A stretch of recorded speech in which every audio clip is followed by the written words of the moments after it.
At 8:41 p.m. on a rainy Thursday night, I stood outside room 214 of Willow Creek Hospice with my mother's sweater folded in my arms, while my sister told the nurse I was not allowed back inside.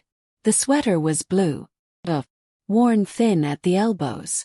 It still smelled like Mom's lavender detergent and the peppermint lotion I rubbed into her hands every night after chemo. My sister, Marissa, stood between me and the door like she owned the hallway.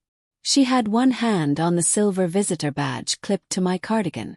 The other hand held a stack of papers she kept waving around like a weapon. "She's upsetting our mother," Marissa told the nurse. Mom made it clear. Claire should not be in the room anymore. I stared at her. Our mother was dying less than 20 feet away. The machines inside the room made soft, tired sounds. Slow beep, low hum. The kind of sounds that made every second feel borrowed. I tried to step around her. "Marissa, stop. I just need to say goodnight." She moved closer, her perfume sharp and expensive, cutting through the clean hospital smell. "You've done enough," she whispered. The nurse looked uncomfortable. She was young, maybe 26, with tired eyes and a clipboard pressed against her chest. "Ms. Bennett," she said gently, looking at me, "we have a medical directive on file. Your sister is listed as the primary contact." "That's impossible," I said. My voice came out small. For 11 months, I had driven Mom to every appointment. I had slept in her recliner when she was too sick to be alone. I had cleaned blood from the bathroom tile when she fell. I had learned the names of every pill, every specialist, every insurance code. Marissa had shown up twice with flowers and once with a photographer. But somehow she was the primary contact. My sister smiled, not with joy but with victory. Then she leaned in close enough that only I could hear her. "You were useful, Claire. Don't confuse that with being loved." I stopped breathing. Behind the door, Mom made a sound. Not a word. More like a breath trying to become one. I turned toward the room. "Mom!" Marissa grabbed my visitor badge and pulled it from my cardigan so hard the clip snapped. The plastic hit the floor. "Security," she said to the nurse. "Please." I looked through the narrow window in the door. Mom's face was turned slightly toward us. Her eyes were half open. Her lips moved, but no sound came through the glass. I raised my hand. She raised 2 fingers back. That was the last time I saw my mother alive. Or at least, that was what Marissa wanted everyone to believe. Because at 2:47 that morning, while I was sitting in my car in the hospice parking lot with rain crawling down the windshield, my phone buzzed once. One missed voicemail. From Mom. And when I finally listened to it, everything my sister had built began to collapse. 2. Before everything broke. My name is Claire Bennett. I was 36 when my mother died. Before everything happened, my life was small but steady. I worked as a patient coordinator at a physical therapy clinic in Cedar Falls, Ohio.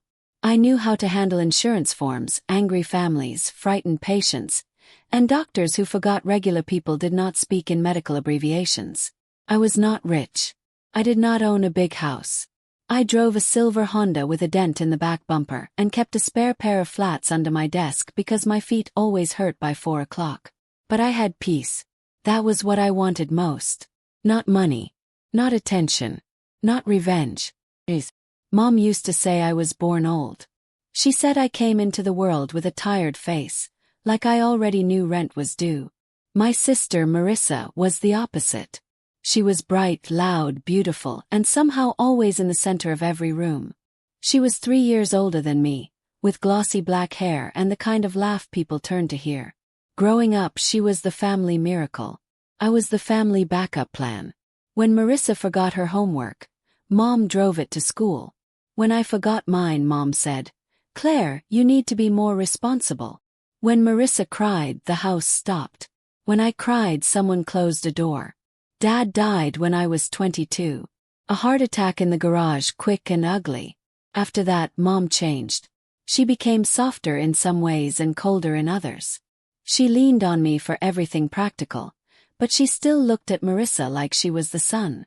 Marissa married a contractor named Brent, divorced him after 18 months, kept his last name because it sounded better on real estate signs, and built a career selling houses to people who liked white kitchens and fake fireplaces. Mom bragged about her constantly. My Marissa sold another listing. My Marissa is taking me to brunch. My Marissa knows important people. Meanwhile, I was the one replacing Mom's water heater. I was the one driving her to eye surgery. I was the one sitting with her when the oncologist said the word pancreatic and then stopped smiling. Mom reached for my hand under the table that day. Marissa was not there. She had a showing. For the first few months after Mom's diagnosis, I told myself sickness would change things. I thought maybe cancer would strip away the old family games. Maybe pain would make us honest. Maybe when death came close, people would stop caring who looked good and start caring who showed up. I was wrong. Cancer did not destroy my family. It revealed it. At first, Mom's treatment was aggressive. Surgery was not possible, but she tried chemo. I made charts for her medication. I labeled freezer meals. I downloaded an app to track her pain levels because the hospice nurse said detailed notes helped. Marissa posted a picture of herself holding Mom's hand after one appointment and wrote, "Caring for my warrior mama." She had been there for 17 minutes. People commented with hearts. "You're such a good daughter. So strong, Marissa. Your mom is lucky to have you." I stared at those comments while sitting on Mom's bathroom floor at midnight, waiting for her nausea to pass. Then Mom called weakly from the toilet. "Claire, honey." I put the phone face down and went to her. That was my role. I was not the daughter people clapped for. I was the daughter they called when something broke. 3. The family favorite. There was a wall in Mom's hallway covered with framed photos. Marissa in her prom dress. Marissa at her college graduation. Marissa holding a giant sold sign. Marissa and Mom on a cruise they took after Dad died. I paid for half of that cruise, but I was not in any of the pictures. My college graduation photo was in a drawer under old batteries, takeout menus, and a cracked phone charger. I found it one winter morning while looking for Mom's insurance card. I held the photo for a moment. I was standing in a black gown outside the community college auditorium. My hair was flat from the cap. My smile looked nervous. Mom had not come that day because Marissa had a migraine. When I asked about it back then, Mom said, "Your sister needed me." That sentence followed me through my whole life. Your sister needed me. Your sister had a hard year. Your sister is sensitive. Your sister is trying. Your sister deserves one nice thing. And I was always expected to understand. The family rule was simple. Marissa got protected, and I got blamed for noticing. By the time Mom got sick, the rule had become invisible because everyone had lived under it so long. Aunt Diane called me one afternoon while I was at the pharmacy picking up Mom's pain medicine. "You need to stop making Marissa feel guilty," she said. I balanced the phone between my shoulder and ear while signing the receipt. "I haven't even talked to Marissa today. She says your little updates in the family group chat make her look bad." "My updates are about Mom's appointments." "Well, maybe be more considerate. Marissa has a demanding career." I looked down at the prescription bag in my hand. "Mom has cancer." Aunt Diane sighed like I was being dramatic. "Claire, don't start." That was how they always spoke to me. Like the truth was bad manners. Marissa controlled the story because she understood something I did not. People did not believe the person doing the work. They believed the person telling the story prettiest. She created a family group chat called Mama's Circle. She added cousins, aunts, neighbors, church friends, even Mom's old hair clients. Every few days she posted dramatic updates. "Mom is resting. We are all surrounding her with love. We are keeping things peaceful and positive. Please send prayers. This has been so hard on our family." Family. I read those messages from Mom's kitchen while washing bed sheets after another night of sweat and fever. Sometimes I typed a reply. "Her potassium was low today. She needs someone with her Friday morning. Please don't bring flowers. The smell makes her nauseous." Most of the time nobody responded to me. Then Marissa would post a photo of herself kissing Mom's forehead, and the chat would explode. One night, Mom watched me change the trash bag beside her bed. She was thin by then. Too thin. Her cheekbones looked sharp under her skin. "Marissa means well," she said. I tied the bag closed. I didn't say anything. "You get that tone." "What tone?" "The one where you act like you're the only one helping." I stood very still. The room smelled like antiseptic wipes and chicken broth. Rain tapped against the window. Mom's television played a game show on low volume, everyone clapping for a woman who had just won a dishwasher. "I don't think I'm the only one helping," I said quietly. "I just think I'm the only one here." Mom looked away. For a second I thought she might apologize. Instead she said, "Your sister has always needed more grace." I laughed once. Not because it was funny. Because my name was Claire. And somehow even grace belonged to Marissa. That was the thing about being the reliable daughter. Nobody asked if you were tired. They assumed your strength was rent you owed for being less lovable. I did not know then that Mom had started to see it. I did not know she had begun writing things down. And I definitely did not know that the woman everyone thought was too weak to fight had already made one phone call that would outlive her. For the betrayal. Hospice began on a Monday. Not the dramatic kind you see in movies, with everyone gathered around crying and saying everything they should have said years ago. It started with a folding binder, a nurse named Paula, and Mom whispering, "I want to go home." But home was no longer safe. She had fallen twice in 1 week. She was confused at night. She thought Dad was waiting in the driveway. She tried to make tea and forgot the stove was on. So we moved her into Willow Creek Hospice, a small place behind a Lutheran church, with yellow walls and bird feeders outside every window. I hated leaving her there. Mom tried to comfort me, which only made it worse. "It's not forever," she said. We both knew that was the point. For the first 3 days I stayed almost constantly. I brought her robe, her peppermint lotion, the blue sweater, and the small framed photo of Dad she kept beside her bed. I learned which nurses were gentle and which ones rushed. I learned that Mom liked ice chips crushed small and that morphine made her reach for invisible threads in the air. Marissa came on the 4th day. She arrived in beige heels, carrying a designer tote and a white orchid. Mom was asleep. Marissa looked around the room and frowned. "It smells like soup in here." "I brought broth." She asked for it. "You can't make a hospice room look like a cafeteria, Claire." I closed the book I had been reading beside Mom's bed. "She's dying, Marissa. She doesn't care about orchids." Marissa's eyes hardened. "You always do this." "Do what?" "Make everything ugly." I stared at her. She set the orchid on the windowsill and pulled papers from her tote. "I need you to sign something." "What is it?" "A family coordination agreement." I almost laughed. What?" "It means I'll handle communication with the hospice staff, the funeral home, and Mom's legal contacts. You can still visit, obviously, but there needs to be one voice. Things have gotten confusing." "No."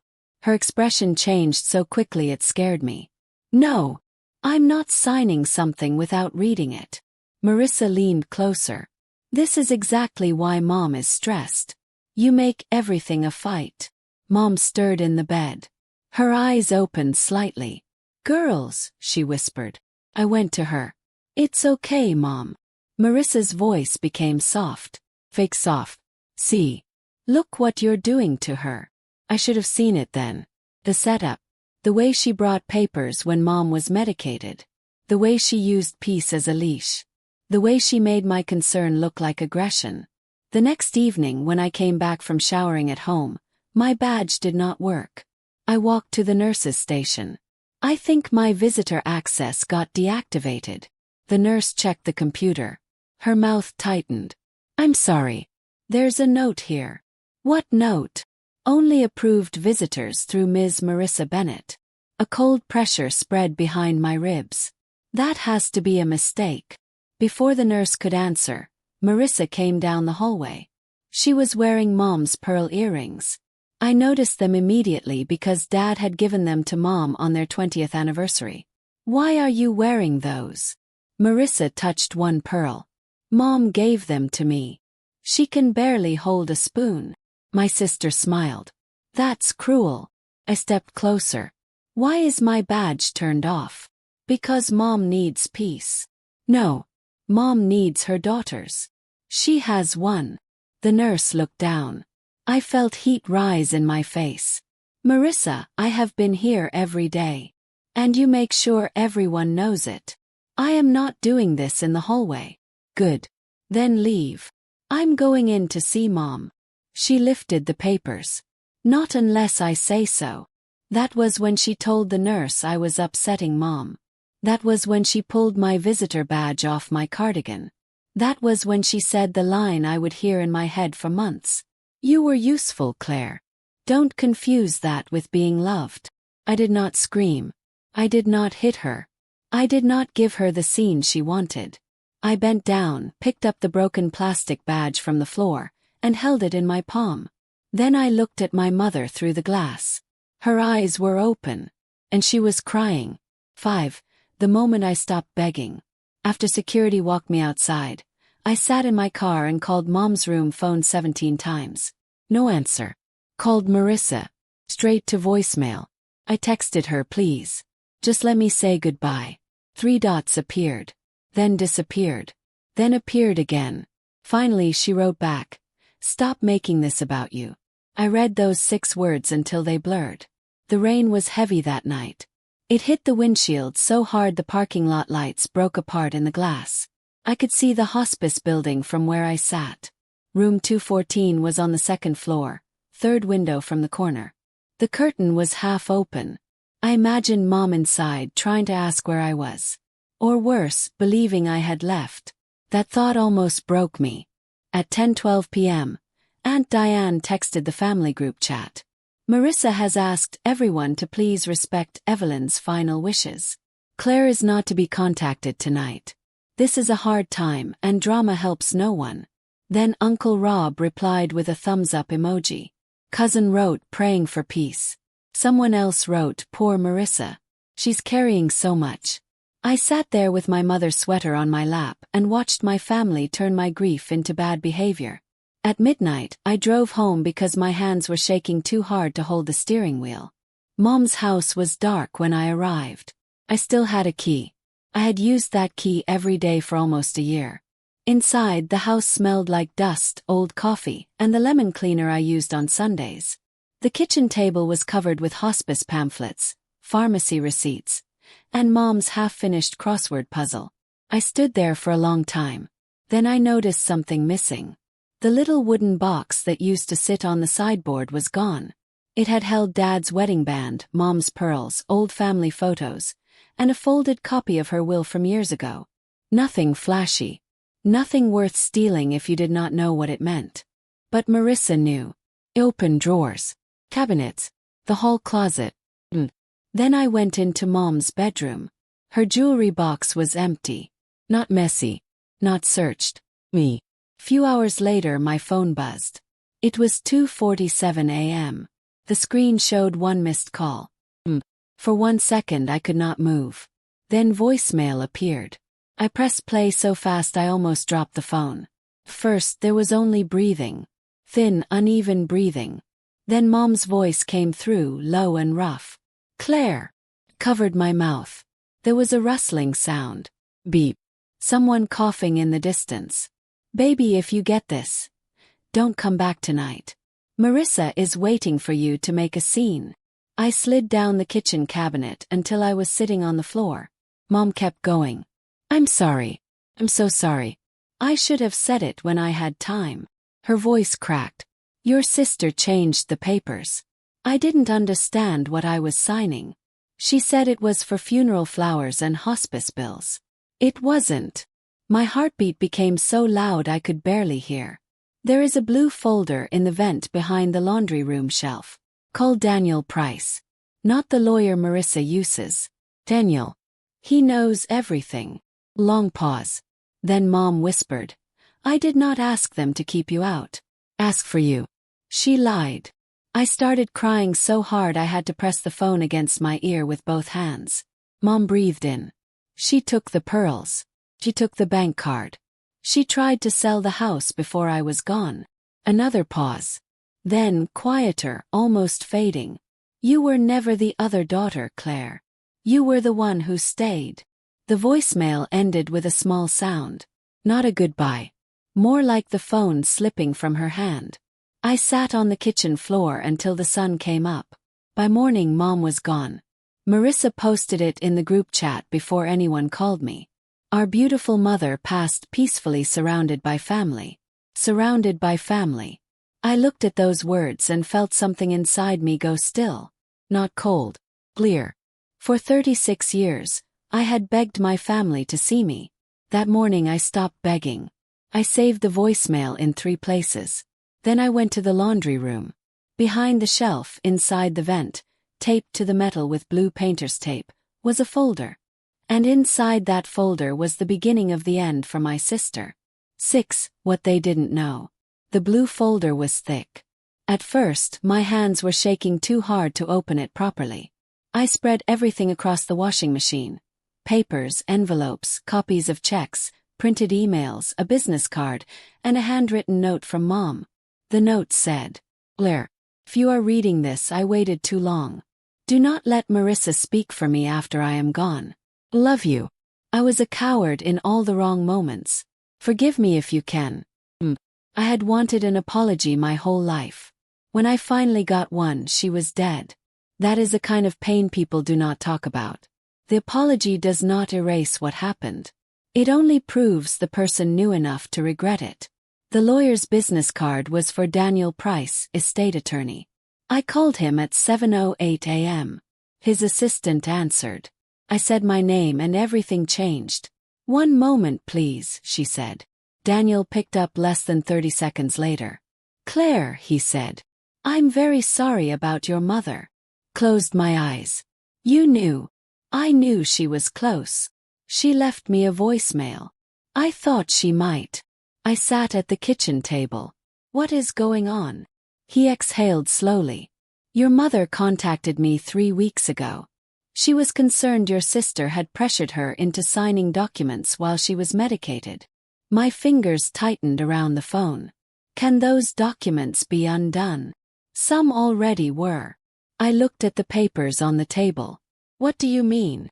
Your mother signed a revocation of Marissa's financial power of attorney with my office.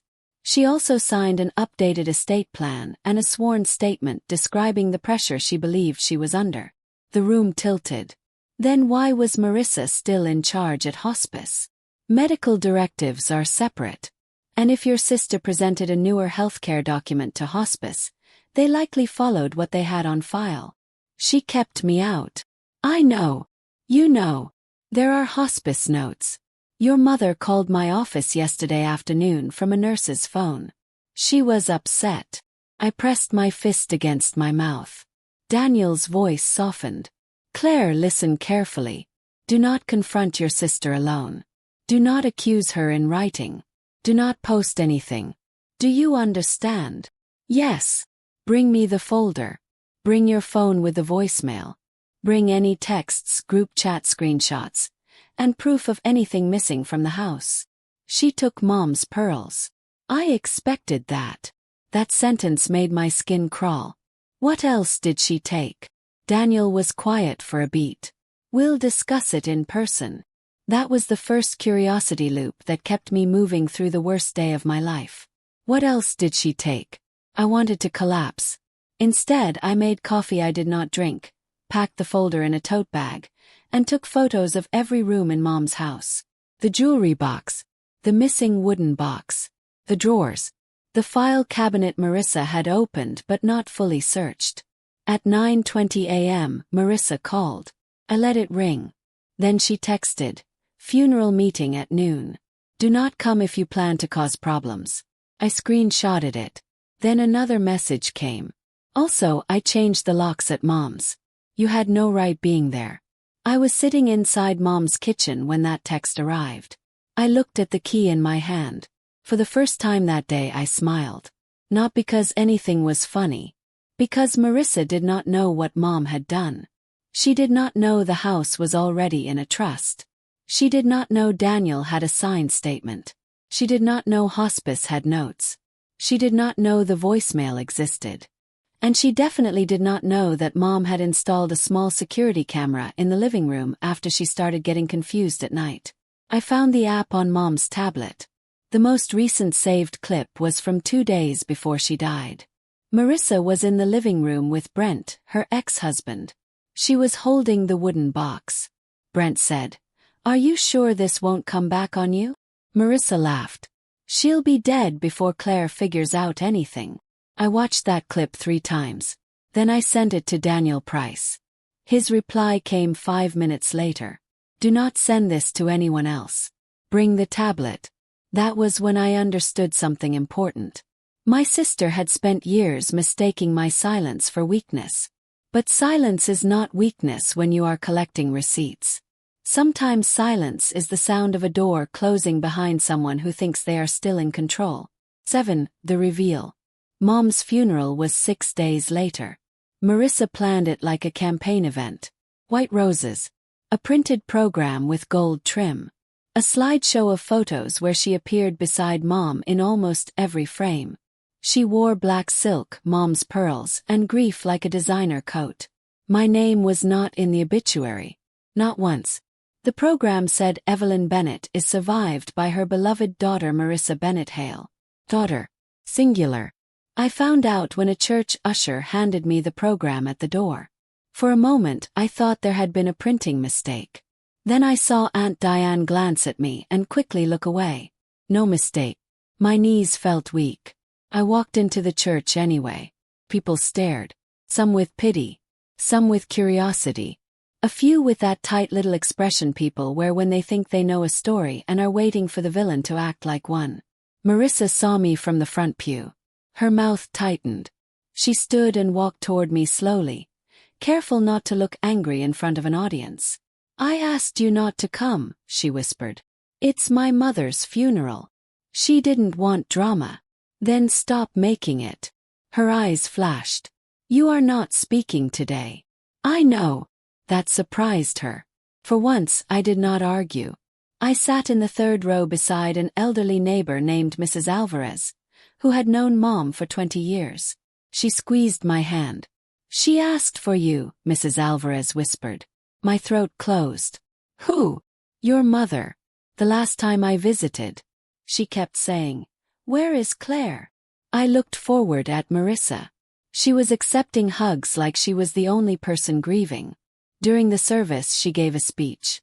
She talked about sacrifice, family, devotion. She said, "In Mom's final days, I protected her peace, even when difficult choices had to be made." People nodded. My fingers dug into the program. Protected her peace. That was the phrase she had chosen for stealing my goodbye. After the burial, everyone went to Daniel Price's office for what Marissa called a small estate meeting. That was another performance. She wanted witnesses. She wanted the family to watch her inherit everything. She wanted me humiliated one final time in a room full of people who had already chosen her story. Daniel's office was in an old brick building downtown. The conference room had a long walnut table, frosted glass walls, and a coffee machine humming in the corner. Marissa sat at the head of the table before Daniel arrived. Not near the head. The head. Aunt Diane sat beside her. Uncle Rob sat with his arms crossed. 2 cousins leaned against the wall. Brent was there too, which surprised me until I realized he probably thought there was money coming. I sat near the door. Daniel came in carrying a leather folder and Mom's blue folder. Marissa's smile flickered when she saw it. Just a flicker. But I saw it. "Before we begin," Daniel said, "I want to clarify that this meeting is being held because Evelyn Bennett specifically requested that certain documents be reviewed with family present." Marissa gave a soft laugh. "That sounds dramatic." Mom was very confused at the end. Daniel looked at her. She was evaluated as legally competent on the dates these documents were signed. The room went quiet. Marissa shifted. "Well, I'm sure Claire has been filling your head with all kinds of things." I said nothing. That bothered her more than any argument could have. Daniel opened the folder. Evelyn's final estate plan names Claire Bennett as trustee of the Bennett Family Trust. And Diane gasped. Marissa sat up straight. What? Daniel continued.